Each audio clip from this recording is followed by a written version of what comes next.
እና እዛ ሄጄ አለቀስኩበት በቃ ልጅ ሲሞት ዝም ብለ ነው የምታየው ምናምን በቃ እንሂድ እንውጣ እና ፈራን ደግሞ ቢተኩሱ እንደዚህ ቢሉ ግርግር ቢፈጠር ምናምን ብለን መንገድ ላይ ፈርቷል እሱና ምንም አይሆንም ምናምን ይለኛል እንደዛ እያለን ትንሿ ልጄ መጣችና ማሚ አለችኝ አባቴ ጥሩ ሰው ነው እኮ ለምንድን ነው እንደዚህ የምታስጨንቂው አለችኝ 3 አመት ተኩል ምናምን ያላት እማዬ ያስጨነኩት አይደለም ወንድምሽ ታሟል እኔ ይዘን እንሂድ እያልኩ ነው ምናምን ስላት አንቺ አታምኒም እንዴ ማታ ጸልየናል ነበር አለችኝ ማለት ነው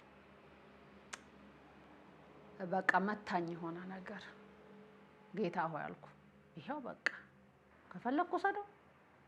ከፈለክ ለክብር መገለጫ አልኩ እንደፈለክ በቃ ከዚህ በኋላ እዩ የኔ አይደለም ብዬ ሰጠው በ15 ቀን ውስጥ ያው እንደበፊቱ ዓለም ልጅ ባይሆን በጣም ጤነኛ ሆነ በአንድ ቀን በሁለት ቀን በ3 ቀን በጣም ልዩነቱ ፊቱ ወዙ እየተመለሰ ምን ይያለ ደና ልጅ ይዘን መጣን